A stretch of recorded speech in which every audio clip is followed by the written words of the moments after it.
Tonight is a special night, and we'll get started on that shortly. And what I want to explain to you, for those that don't really know me, I would like to get to know everybody, but for those that don't, I'm gonna cover a little bit of my history. But to start with, none of this could be possible.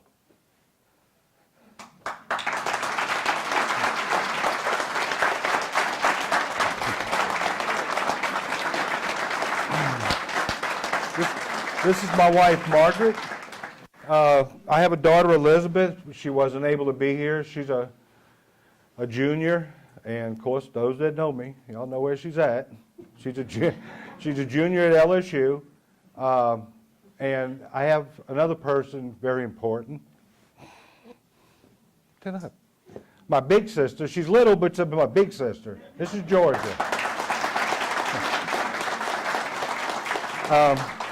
Like I said, I'd like to talk real quick, and I won't keep you long, but I'd like to go over and just give some of y'all an idea who I am.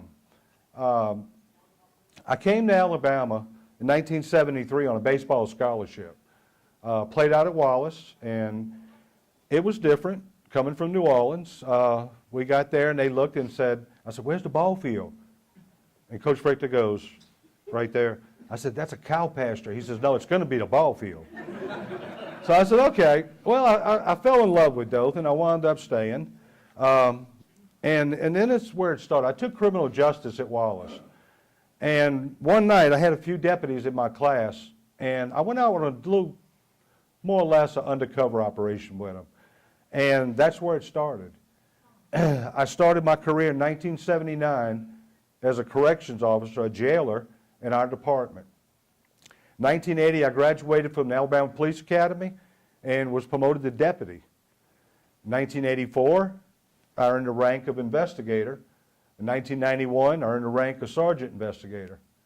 In 1999, I became lieutenant commander over all investigations. 2007, I was chief deputy. And in 2014, I was nominated by the Republican Party as a candidate for the Republican representative for sheriff.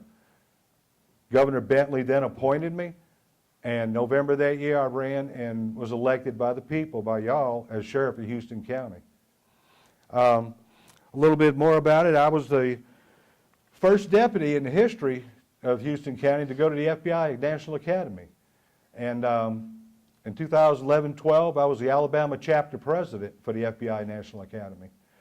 A couple milestones that I have. I've always put everything into my job. First SRT, which is Special Response, some people call it SWAT, was created by Sheriff A.B. Clark in 1980. I was one of 6 members of that team, and I remained on it for 27 years. I went to the Criminal Investigation Division in 1984, where I worked over 50 homicides. No one's ever served in the capacity that long. No one's worked that many homicides. I guess because I've been around long enough. But, and then it comes up where I'm in my 38th year with the department. And everybody says, "Why didn't you retire?" Well, if you're doing what you love, you'll know when the time comes. I'm not going to rush my life. I've seen a lot of people retire. Some enjoyed it, some didn't. There's just a lot of things I think I would like to finish doing while I'm here, and I'll go over what we've accomplished along with my deputies and Chief Deputy Carlisle, Major Rafferty, Captain Aries, and others here. Without them, you can't make it work. I mean, it's not a one-man thing. It's a team effort. And yeah, they make me look good, and that makes me feel good. But just a few other things I would like to talk about. I've worked for 4 sheriffs. Each one had their own style. And of course, as you come into times change. One time during the 80s, the crack cocaine entered this area, and it was wide open. And then it fizzled, and then you go under another administration, and things change. But no matter where we go, we always have violent crime and homicide. We've been very fortunate in this area. with some of the things that we got a great police department, we got a fabulous sheriff's department, and we work with all our federal agents, our state guys. Everybody works together. There's no one man, no one team. It's one team, everybody. So one thing I would like to cover real quick. I have been endorsed by the local FOP Lodge 27 as their choice. And one thing I guess that really meant a lot to me during my career is training. I believe in training, and I'll get to this part when I go over what we've accomplished. I've had over 4,400 hours training in my 38 years with the Sheriff's Department.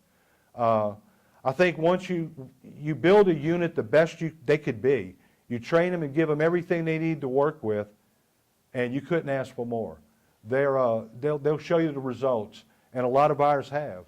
This past week, working together with everybody, we had a pretty horrific crime, and in 5 days, we had them in custody. A few things I would like to talk about that we've accomplished so far in 3 years and 2 months. I was appointed, like I said, by the Republican committee. I was selected, and then Governor Bentley appointed me. And as I said, November, we went through the election, and I was elected. Houston County is 587 square miles. That's a lot of territory. Radios have always been an issue. We get deputies. We're not fortunate like a lot of big departments. It's 42 miles from Gordon to Wicksburg. Deputies get on a call. They don't have backup right away. So we've implemented a new radio system where we're going to have 7 towers in Houston County to help correct that. One thing I have done, everybody told me I was crazy to start with, but I created a drone program. A drone program. No, we don't have the drones that fire the missiles, but we do have it, and I'll tell you the purpose of what we used it for. We had a barricaded gunman in a building, and like I said, I was on SRT 27 years. And when you go to make an approach or an entry, you have to have a 2-man scout team go up, and a good chance they're going to get hit. With the drones, we put it almost in this guy's windows. And we knew he was coming out before he did. And it serves a lot of purposes. We've worked crime scenes with it. We helped Geneva where they had a brutal home invasion. We mapped it for them. So it's a great program. We're not replacing the helicopter, but it's a good tool to use in everyday law enforcement. Right now, counting jail deputies and our deputies, we have 155. I've reconstructed the entire department. It took me 3 years to do it with the support of our commission. And we've had roughly right now 36 promotions. It sounds like a lot, but it's not when you got 155. But every division in our department now is positioned with a lieutenant supervisor. I don't think deputies should make life-threatening decisions or a decision on their part that'll jeopardize their life the rest, from here on out because they made the wrong choice because they wasn't trained. I believe in training, and that's one thing. This move and this structure of our department is going to help. The K-9 program, I've expanded the Bloodhound program from 2 to 3. I don't know if any of y'all's ever run with a Bloodhound. They don't know when to stop. I've gone with them, and when I got through, trust me, I said next time I will have very, very limited clothes with a gun, and I'm going to try to wear a pair of shoes. They will wear you out. I've had our K-9, our patrol units, we've expanded 3 to 5. That definitely helps on the shift, night shifts. Many of y'all that's dealt with K-9 dogs, they're a vital, vital asset to law enforcement. We've added an extra resource officer to our schools. I wish I could put a resource officer in every school, but right now we just don't have the budget to do it. We had a civil bill passed. A lot of counties had this in place. We didn't. We had 19 vehicles with 290+ thousand miles on them. We got a civil bill passed, which Paul Lee and Donnie and Steve and several of them helped us. And once that bill passed, I purchased 15 Tahoes. County Commission has not had to pay a penny for that. This bill paid it with the Sheriff's Department. We're the keeper of Homeland Security for 10 counties in this region. We have roughly $4.5 million in equipment. President Obama went through a spill where they were making us warriors. let me tell you, now when you get, war has been declared on law enforcement, but now it's starting to open back up. We get equipment that we could buy if we had the money. We just don't have the money. One thing, now keep this in mind, and they're going to say, what do you need that for? Sheriff Amundsen had 2 deputies got shot, and the only reason he saved them is he had a vehicle like this to retrieve them and get them some help. Peanut Festival Parade Day, we'll have the MRAP in the parade. The MRAP, if we would have had to buy it, was $900,000. It was given to us by the U.S. government. We had to meet a criteria, and it is going to be a vital, vital asset. We, pistol permits. We added, which some of y'all may not mean anything, but we added the in-house NCIC background check, which we've always had to go through dispatch, but now we can actually run it when you're there. We also have a program on our website, Permidian, where you can actually apply online for your pistol permit. You'll still have to come get it because you got to get a photograph. But it makes it a lot easier. It cuts down on some of your trips. If you have you're going out of town, out of state, and your permit's getting close to being expired, just come see us. I'll get it before you walk back out. I don't want you going anywhere without a weapon. If you carry one, you need to carry one. And I want to make sure you have that. We've done something, and unless you really understand it, it doesn't sound good, but we had 5 deputies certified as mental health officers. Thanks to Judge Davenport. We actually train these officers where they can go out on the scene and assess the individual to see if he does need help. Crisis intervention. Twice in my career, I've had deputies kill themselves in our department. It's very difficult. I got in touch with Tim Falk. He's one of our reserves now. And anytime we have an officer-involved shooting, he could have lost a loved one. He could have any type mental problem. I put 27 supervisors from the jail out of the 170. I put them through this program to be able to recognize when another fellow employee is going through a hard time before they decide to take their life. Right now we're supporting what we call LEAPS program. It's Law Enforcement Alliance Peer Support. I have 5 deputies that's in this program, and I will say this, Mississippi, Texas, and several other states have this program. This is a program that helps the officers. It does not protect them against any type grand jury, arrest, or nothing. Anytime you're involved in an incident, there's going to be an investigation. What it does, it helps, it's sort of like the crisis intervention team. It helps them to be able to deal with everyday life, and the departments are going to be there to help support you. Monday, I'm going to Montgomery to meet with the Association Director, Bobby Timmons, from the Sheriffs, with Representative Paul Lee to try to get a better idea and get the support and the blessing from the Sheriff's Association to try to get this bill passed, where we can help all law enforcement. They need help. You know, a lot of times we're out there, but nobody thinks they ever go through any kind of stress. It's a tremendous amount for those that's never been in it. I've created an honor guard unit, which I hope I never have to use. We've never had an honor guard, but when you lose a deputy, and we will help any of the surrounding towns, the agencies, any way I can help them.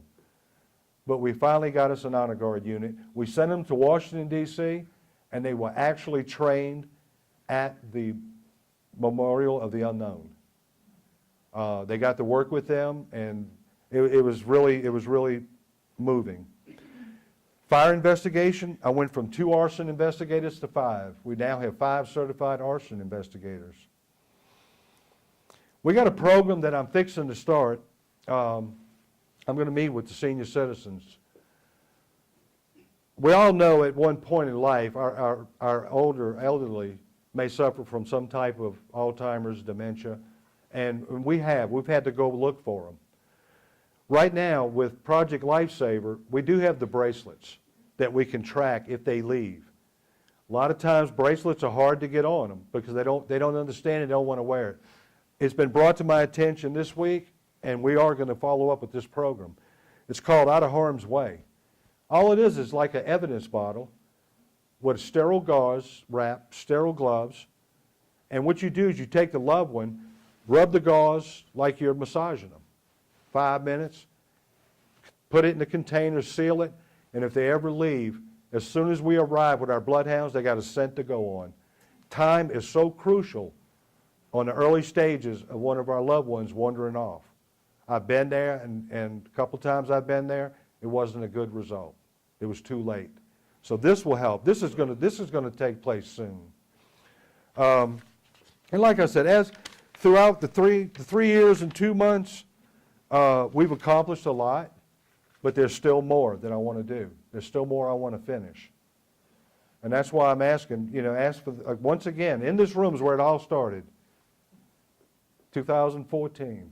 I remember coming through that door, and when John Gormley, we made our selection, and I'm going, and I've avoided cameras for 35 years of my career. And he says, our selection's Donald Valenza.